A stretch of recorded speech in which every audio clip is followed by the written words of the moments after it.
Got it. Thank you. Sorry about that.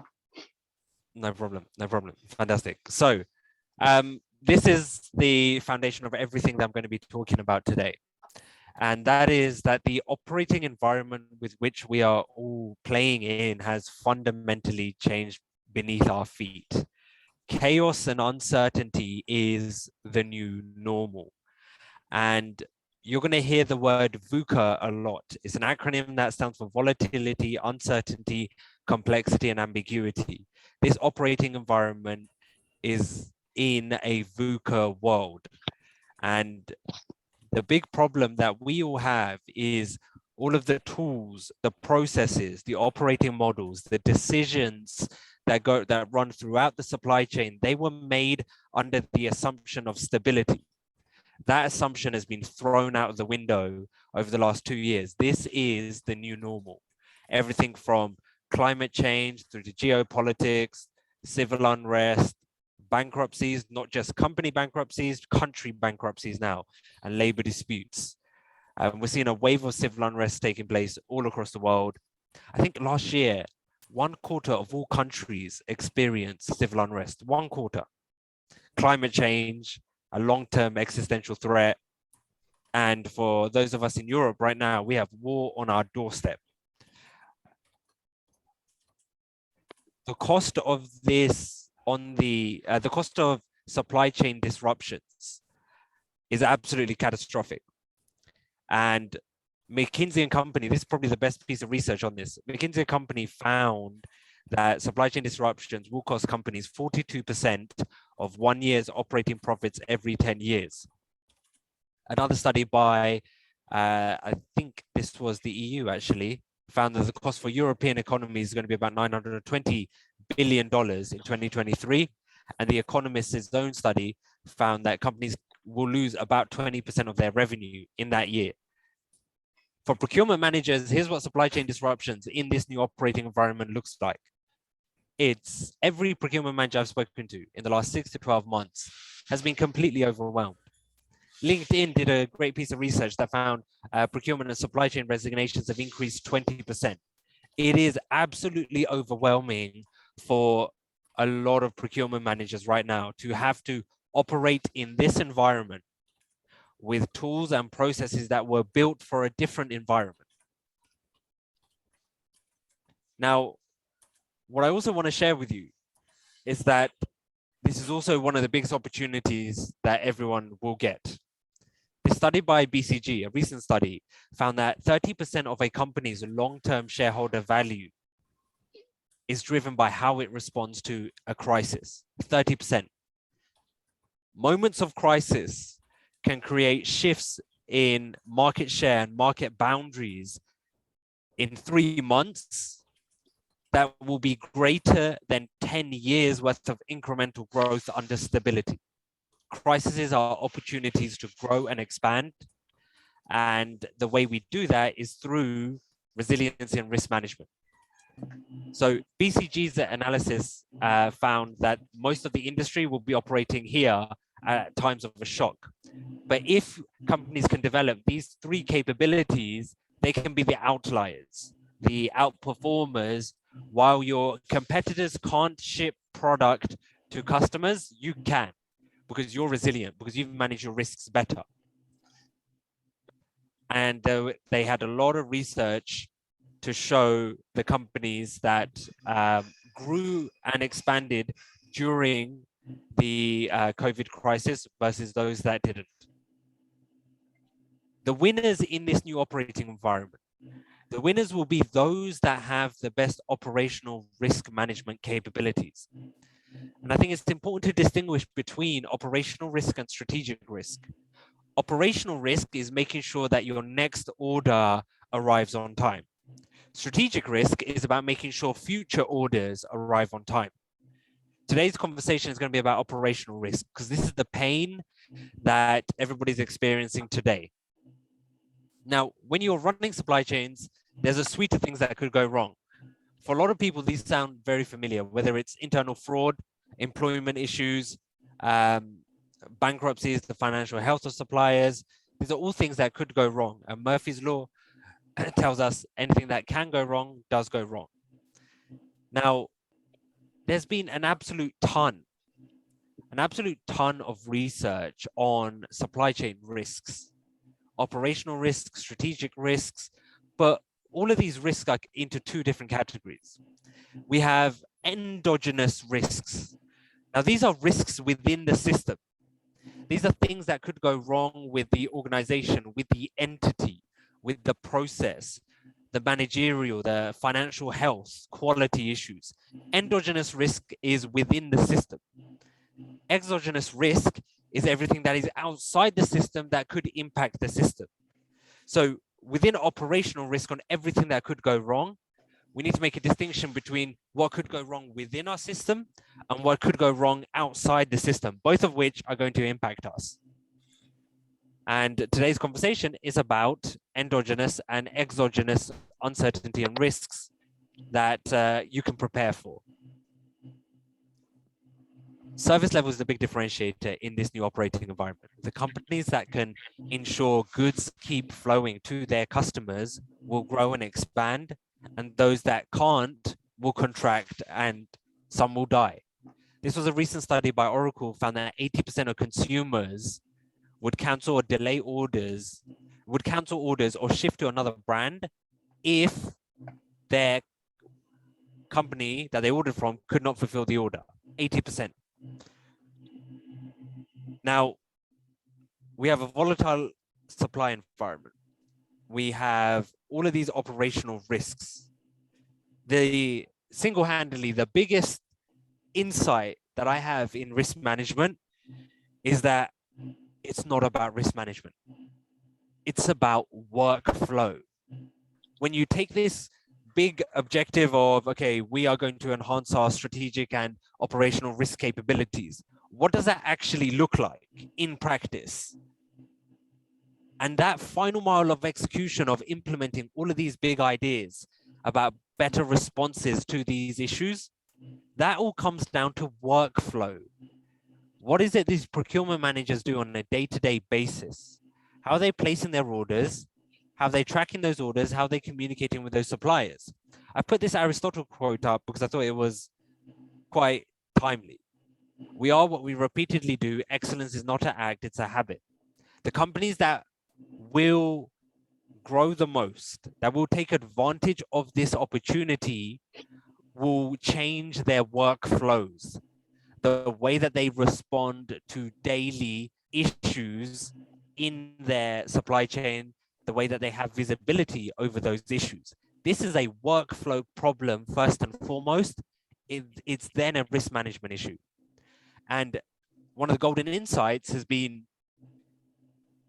you have all of these AI tools that are external to the workflow and they're not used. Procurement managers aren't using these early warning systems. They're not using these tools that these executives have bought for them because they are outside of the jobs to be done every day. You guys need to follow up with your suppliers. You need to address those quality issues with orders, making sure orders arrive on time, placing new orders, confirming orders. These are your daily jobs to be done. They take priority over everything else. And the only way we're going to be successful here is when we build a workflow tool that lets you do those things. And then we integrate risk within that process. So this has been our big observation, is that risk and resiliency solutions outside of your daily workflows will not work. They will not be used and they won't help you. So this is what we saw within the end-to-end procurement cycle. We have tools like Ariba and Coupa that help with the strategic buying piece. What to buy, who to buy from and how to buy. So we're managing the RFPs, the contracts, the vendor information. Downstream from there, we have our ERP systems, which produce the specific purchase order, what order to place with what supplier.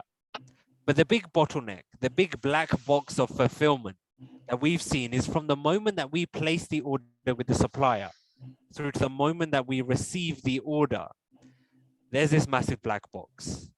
We don't know what's going on to our delivery, to our order during this part of the fulfillment process. And it's this part of the process where all of the supply chain disruptions happen. And it's this part of the process where you follow up with your suppliers. They tell you everything's on track.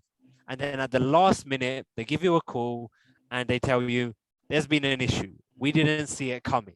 There's now a 3 to 4 week delay. There's nothing that we could do about it. And you're left there ripping your hair out, firefighting, and trying to make sure that you can source from an alternative supplier, air freight the goods, do whatever you can so that the capacity isn't lost in the production schedule.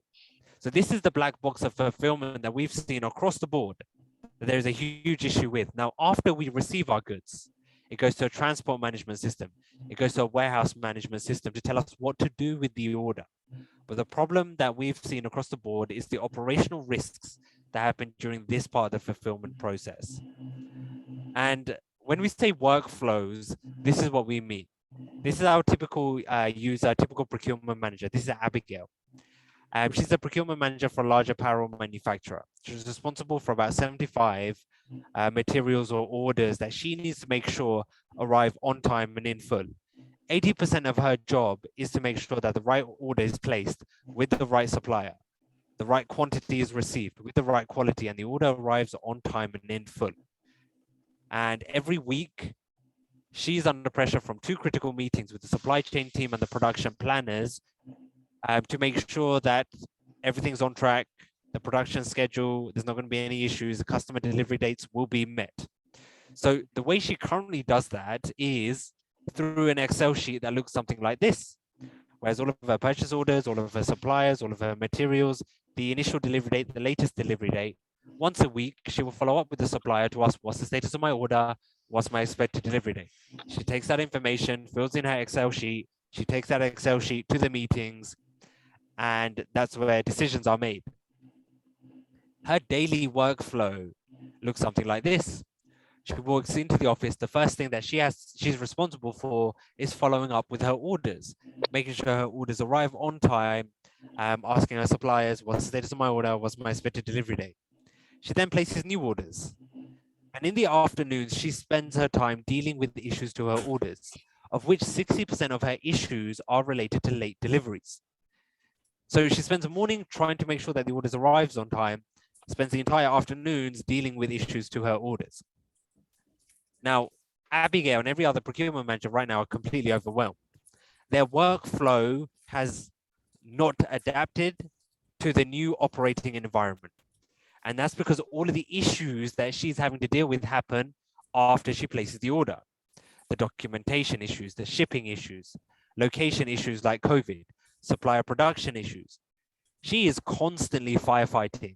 And that's because she's reacting to all of these issues at the last minute. Now, all of us here as consumers, when we place $20 orders on Amazon, we're able to track it like this. Now, as procurement managers, when we place $20 million worth of orders, we track it like this. So this is the big problem, is fulfillment visibility. Being told about these issues at the last minute and having no idea where our orders are and if they're going to arrive on time. Now, I want to show you a digitized procurement workflow which integrates risk within the workflow to give you guys early warning. And this is what we mean about operational risk. All of these things could go wrong. So we need to detect what could go wrong. But most importantly, we need to integrate all of that intelligence about what could go wrong within your workflow so you get the right information at the right time so it becomes actionable. Now, I'm just going to open up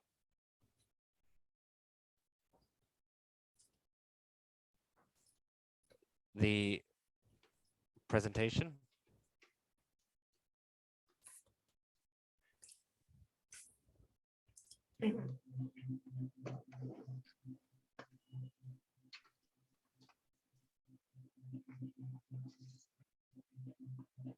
Okay, so instead of the Excel sheet, you would walk into the office and you would see,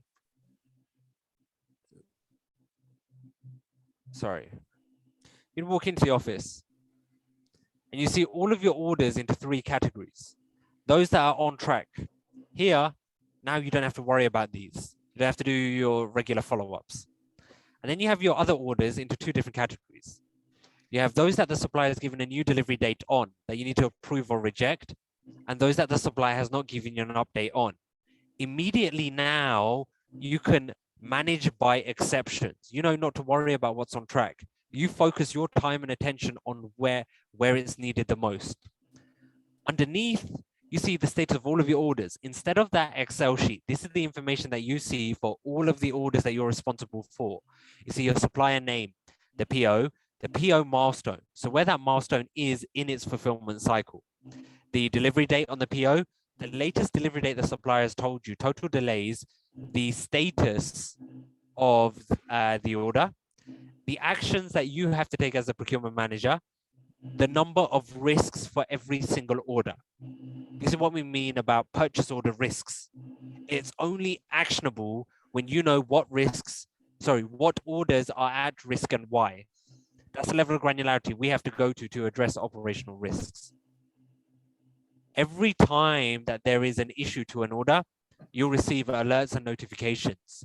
Our purchase order risks are in 4 different categories. So here we have a supplier from Shanghai.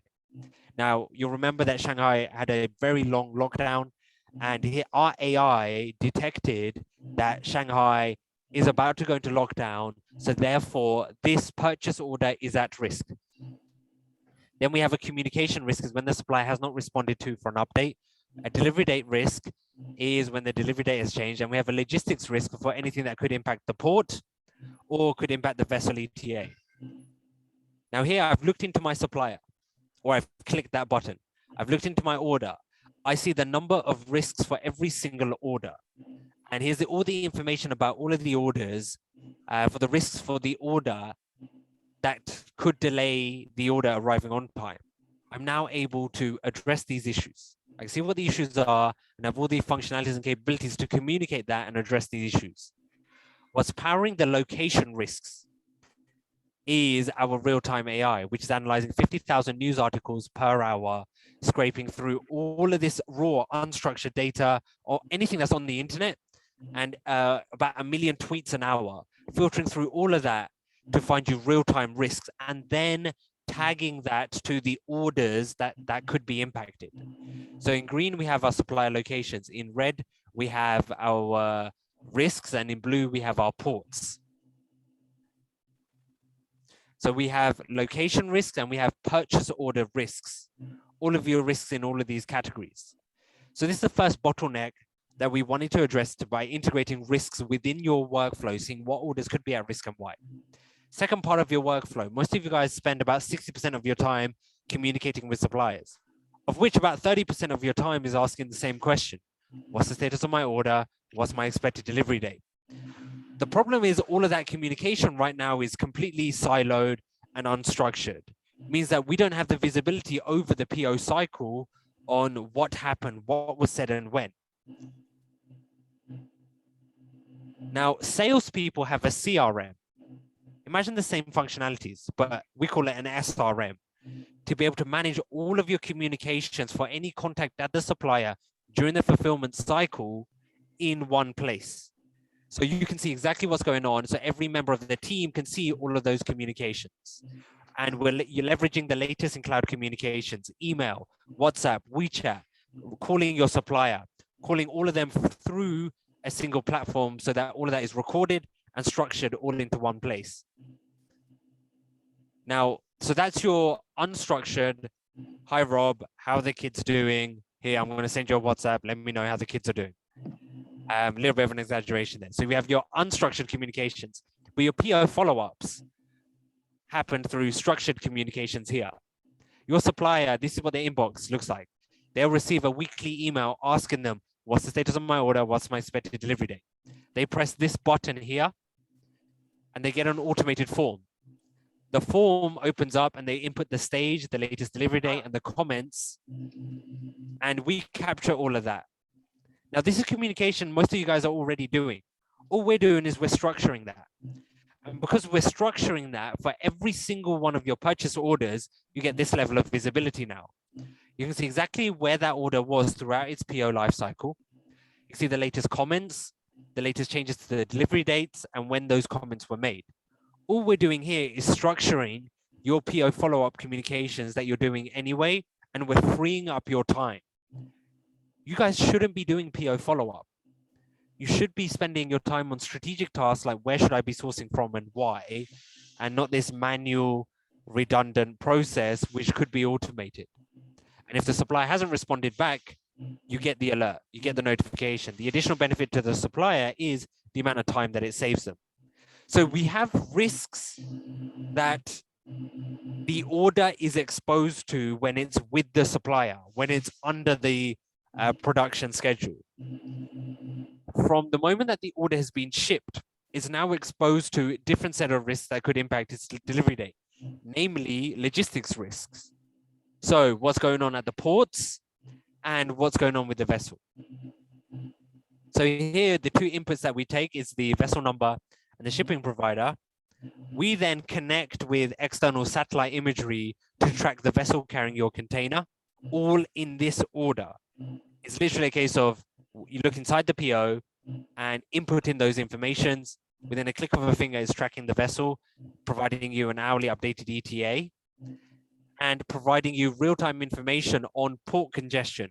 So import dwell and export dwell, so you have visibility over the order. Now, sorry, I forgot to mention this. When the order is obviously within the with the supplier, there's a suite of documents that need to be managed. It's a very manual, labor-intensive process right now. This is the workflow part, and we have a documentation management system to request the documents from your supplier. They then drag and drop, and then it's uploaded all into one place. So now I want to show you a real life case study on what this actually looks like in person and how this could help you guys in real life. So this was one port disruption that happened almost a year ago. Obviously, most of you guys are dealing with 10 of these a day, but let's zoom in on one of these issues. Yantian Port is a port in southern China. It's critical for the global apparel industry. And on the 24th, the port announced that it's going to stop containers for exports because of some COVID cases. 2 days later, the city of Guangzhou, which is the biggest city within the province of Guangdong, where the port is, announced that it was going to test 10 million citizens for COVID cases. From our observations, most manufacturers responded to this issue about 3 weeks later. And across the board, we saw with apparel manufacturers that there were three key issues. One was detecting this issue way too late. By the time that they found out their order is going to be delayed by 2 months, it was too late. The second big issue was weak communication with the suppliers. Third big issue was the uncertainty around the lead time, which impacted decisions. Now I'm going to show you how a digitized workflow and integrated risk management helps. On the 22nd of May, our AI detected from a source in Hong Kong, which is right next to Guangdong, that there were new cases of COVID-19 in the province of Guangdong. 2 days later, our AI detected on Twitter that those very new cases were actually a 50-year-old male and a 49-year-old male who worked at the port of Yantian Port. Now, at this point, if we know anything about China's zero COVID policy, we know the port is going to shut down. Lo and behold, the very next day, the port announced on its WeChat channel that it had stopped accepting containers for exports. There was all of this early risk intelligence data that was available and underutilized. After we detect it, you receive the notification that the order could be delayed because of the issue.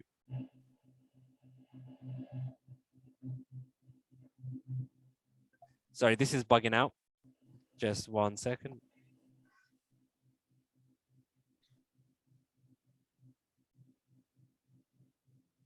Now, after we detect it, and we show you which orders could be at risk,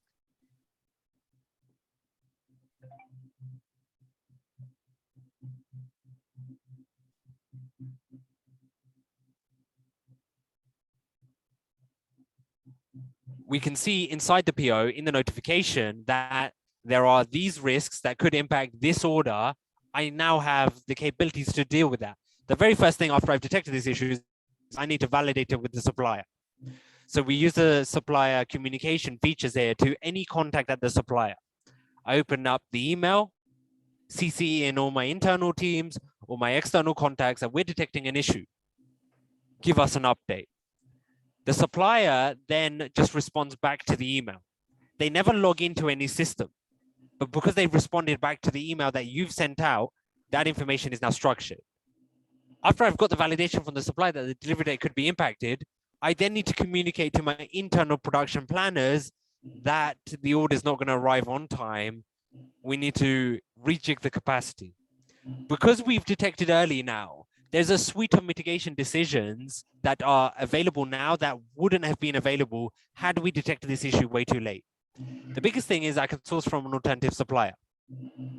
I can book capacity early. And because I've detected ahead of my competitors, that capacity may still be available. I can air freight my orders. One of the big ones is I can now inform my customers. We're detecting an issue upstream. I wanted to tell you about it early so that we can figure out a plan that's going to keep you guys happy, as opposed to me giving you a phone call at the last minute that our order is not going to arrive on time. Informing customers early. It's a big differentiator right now. If you guys in the current operating environment can just let your customers know there's an issue upstream, you set yourself apart instantly. And the last thing is changing the production schedule. That capacity can never be lost for obvious reasons. So there's a suite of decisions that are now available. Hopefully, guys, I've shown you that the problem is workflow.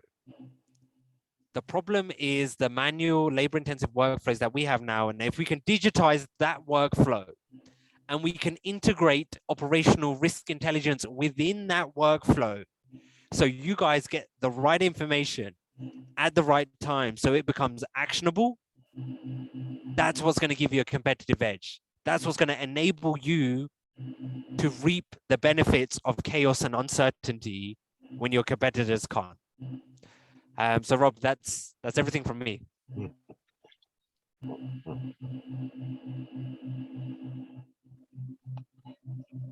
Wow, that's a lot to unpack. Wow. I remember with working with SAP, there was a constant fight over the vendor master and the communications and the layers of sign-offs as the vendor master was routed for approval to change. Basically, the point was, who gets the contact? Is it purchasing? Is it accounts payable? Is it supplier quality? And with your system and the workflows, how do you know, or how does it work when you had mentioned the workflow would go to the supplier and also to the internal stakeholders like demand planning and those others that need to know. Can you tell us a little more how that works? Yeah, sure. So this is specifically designed, the users are the procurement managers, particularly the operational buyers that are responsible for placing the orders and making sure that those orders arrive on time. Now, for you guys to be able to do your job, you have to communicate with internal stakeholders, so your production planners when there's an issue, and you have to communicate externally with suppliers as you do your PO follow-up. So the users for the workflow is the procurement managers, and the capabilities there is to let you effectively communicate to internal stakeholders and external stakeholders for the fulfillment workflow, making sure that those orders are arriving on time after you place them. Really critical. So your orders are still placed on your ERPs, your SAPs. It's only after you've placed them there that they go into our system to manage the order till fulfillment. That's the best way to look at it. That's, so often, well, I say the working class, but the people actually doing the work just don't have a lot of tools to help with that, share the information and the ability to self-serve. And it's absolutely ridiculous that executives are putting so much pressure on the procurement teams and they haven't put the money behind helping those guys do their jobs to be done. If they want real resiliency, they have to be focused on putting budgets behind procurement workflows. Well, well, if you weren't expediting, you'd be able to do something profitable. Uh, Yeah, I think just to add on that, a lot of the data that SAP needs from supplier communications, we push it back to the system. So, for example, if there's an internal stakeholder that does production planning, all he needs is a revised delivery date that we get from our platform. If the account payable needs a document that needs to come from the platform, that document lies somewhere in our platform because we are the ones who are the supplier facing side of things. So because all the communications, everything is coming to our platform first. So once all of this is in, it's comparatively way more easier to link it internally back to the SAP system to give whichever critical data point you want. Maybe you just want the latest delivery date that the supplier is indicated. Maybe you just want one of the documents to go and sit in the SAP. Maybe you just want, let's say, the shipping information to go and sit in the, yeah. So that all of those possibilities are opened up because the external facing part of your operations, which is supplier related, is handled completely by this platform. External fulfillment. What I would say, I think, Rob, one of the big challenges that we've seen is for everyone on this call, how do I get you guys a promotion to go take something to the executives that's speaking in their language? Because trust me, risk and resilience is top of their agenda, but they haven't figured out what it actually looks like on a day-to-day basis and what risk and resilience really means for making sure that their next order arrives on time. A lot of the discussions at the executive level are about strategic risk. They're about where should we be sourcing from now on? How much should we be sourcing from each supplier? They are not about the operational risks on making sure that the next order arrives on time. If we can really communicate that to those executives that you want risk and resiliency, but it starts with our workflows. It starts with procurement workflows and digitizing that process and putting some budgets behind that so that you guys could do your job more effectively. So you're not firefighting, so you're not overwhelmed, so that you have intelligence exactly when you need it, so you can be proactive in your risk management and not buying tools and spending money on AI tools that are outside of your workflows that you'll never use. Nobody wants another 3-4 platforms that has, albeit probably valuable information, but I have to log into again. Nobody wants that. That's true. So, uh, Sarah Jean, apologies for mispronouncing that. The question, how do procurement professionals know if the price is fair if we buy from a single vendor? Sorry, could you just repeat that again? The question is, how do we know that the price is fair, that when we're buying from a single vendor or sole source? Honestly, I don't have an answer to that. It's not a problem that we went after, but with some of the innovations that I've seen in the market is, Sumit, what are Bizongo doing here? They're creating a marketplace, aren't they, amongst the suppliers? So you have a buyer, and the buyer then creates their own marketplace amongst suppliers and has those suppliers bidding competitively. So there is some innovation going on here. Yeah, I think the solution to this but is it's very early days. Yeah, the solution is marketplaces where you kind of have a qualified set of vendors. The marketplace kind of not only tries to get you the best cost, but also other metrics like the best supply, the best service level. So yeah, that is one of the ways to go about solving vendor selection or supply selection. It's a really tough problem what you just mentioned there. Um, a couple of startups in the world are trying to tackle it, but you have to build out a marketplace amongst your suppliers and have them competitively bid. I had a question come in to me. I wasn't to view all, but it's around the noise reduction. There was a, and I'm trying to summarize this question. Uh, the volume of noise from a risk management platform was overwhelming, and the, a storm in one part of the world, uh, the announcer or the manager was accused of, being the weatherman with, uh, the constant barrage of potential alerts and filtering out to the ones that are actually important. Uh, can you tell us how the technology is filtering just the general noise to what's important to this particular purchase order? Got it. Sumit, do you want to take this one? And then I'll take the one that Eileen has just asked because it's a really good question about multi-tier risks. Yeah. So I think filtering through noise and finding the most relevant articles is the core kind of problem statement that the company looked at solving.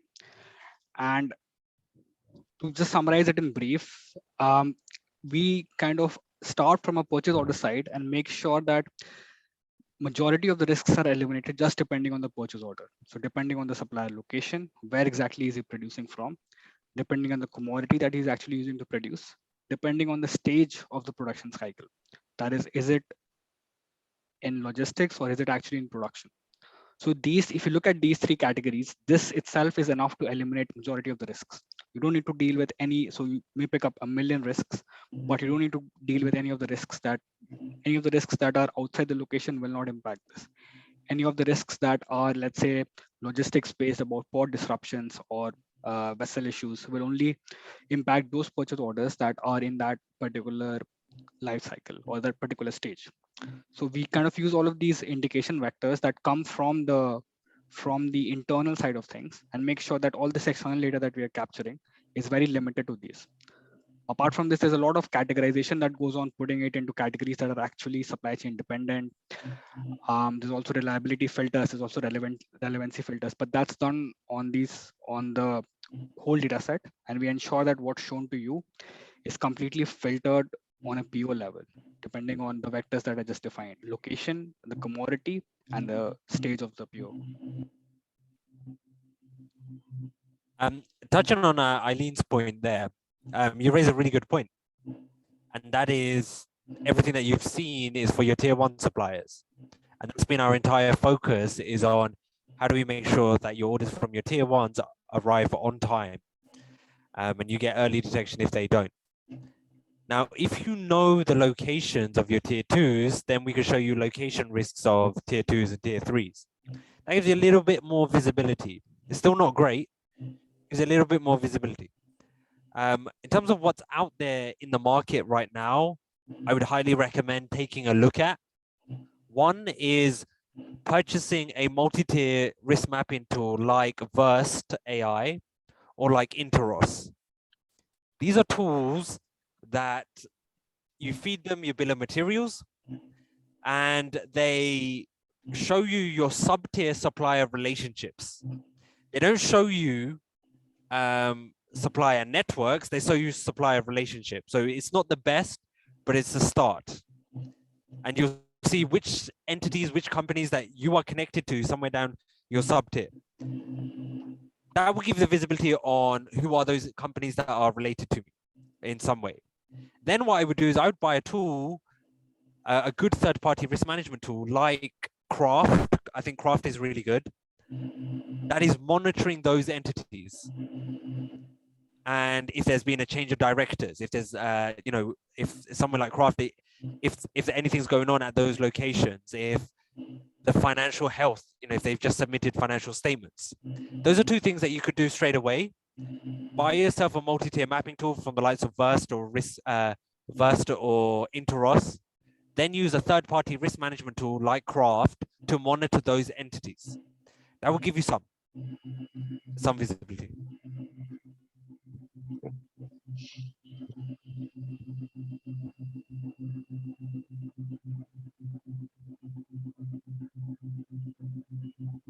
How long does it take, say, from go live or where when we talk about onboarding the platform and the software, if from, let's say, in terms of weeks, days, months, how long does it take to have the client actually get value from this software? Onboarding, how long? About so it's ready to put, onboarding about 3 weeks. If you're using SAP, that really helps. Most people I think are. They make it really easy. If you're using SAP or Oracle, they have their own APIs that let us connect through the purchase orders, the supplier information. And it's not intensive on IT's time as well. It's really important. So how many hours of IT time is it typically taken over 2 to 3 week period? Yeah, for the company, it takes very less amount of time. It's just them giving us the SAP authentication, or what they call the SAP licensing, which is the ability for us to access those specific fields that we want from the ERP system. So you might as well as not do anything apart from giving us the license. That's enough for us to kind of integrate in you. So it's mainly authenticating or giving us permission to access those specific data fields like the purchase order number, the supplier name, the supplier location, so that we can start operations.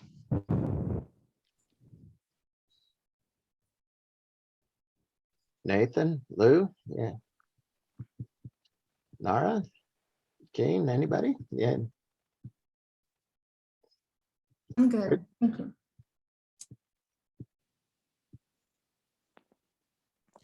So good question, Eileen, about siloed communication.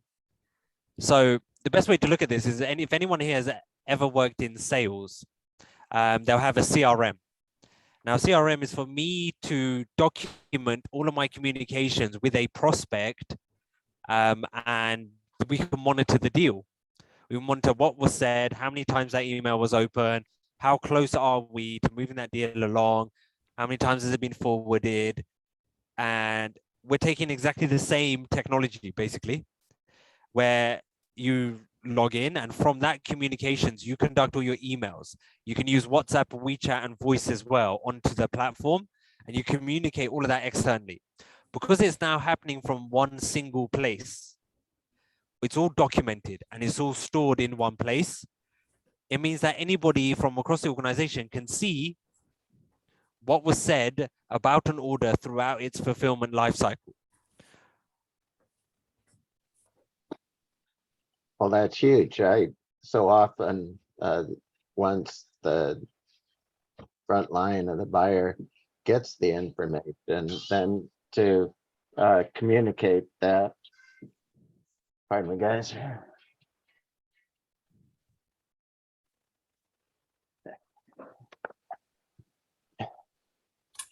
Lou, I saw you come on. Do you have a question or a comment? Well, you just called on me, so I'm going to listen to this. It seems fascinating and impressive, and very useful in this day and age. So, Okay. To answer the questions from Mariam, it works with any ERP. Yeah, it's just that SAP and Oracle are very quick because you've done these integrations. You don't need the user or the client doesn't need to do even like a couple of hours of work. But we've also integrated with clients with legacy systems, which is like completely a standalone tool that they've built themselves. And the only caveat in that is that you kind of need a couple of hours from them also to kind of give authentication or to kind of build minor gateways for us to access that data. So that's why it's not that we don't do it. It's just that there would be some intervention required from their IT team to make sure that there is a smooth integration.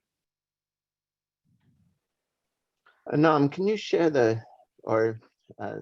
would you be able to share the big learnings? You've been in this for a while now, and with the high-tech launch startup operation, and there any key learnings that you can share?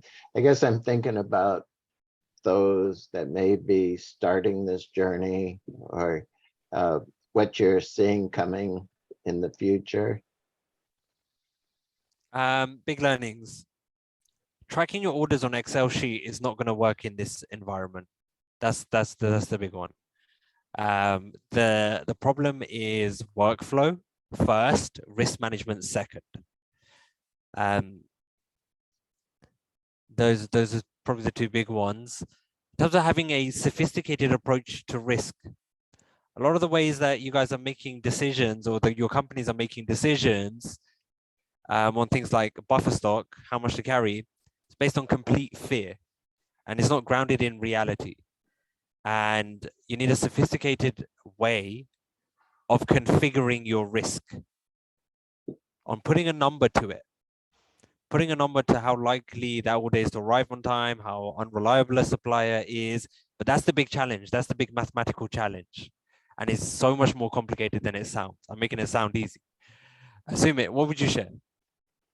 I think this is critical thing. And something to keep in mind, obviously, is that should kind of benefit the user as well as the supplier, because he's the one communicating. So you have to make it really easy for them to kind of be willing to kind of reply to the email, see some structure, because you kind of show them that if you use this, it's going to save your time. We are not going to give you repeated calls. We are able to track better. We'll be able to give you more allocation.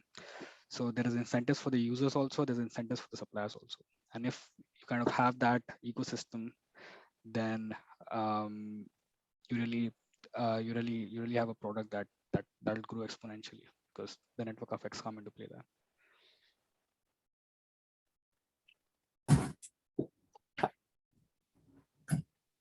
Rob, I'm just going to drop my LinkedIn here as well. Would love to connect with procurement managers for anyone here. There is a compelling way to demand a budget from your executives on digitizing your workflows. And I'm eager to help out a lot of you guys get some money so you can digitize this workflow. So my LinkedIn is there. Would love to connect with everyone. Rob, I will send you over the slides. I think I send them over actually. So if you get them over to everyone here. But I'm really keen to connect with everyone, understand some of the issues that you guys are experiencing on a daily basis, share some of the learnings that we've learned about risk and how to think about risk and how to communicate risk to executives. Yeah. Thank you very much. I appreciate all joining and words of wisdoms and on. Sumit, thank you kindly. Oh, one more question popped up here. Looks like you can see it. No. Got it. So some of our current clients, we've got an automotive. So we're focused on apparel manufacturing and automotive manufacturing right now, both of which are in Asia at the moment. The scope is the entire procurement teams, about 10 people in each company, have been integrated and onboarded into the system that you've just seen.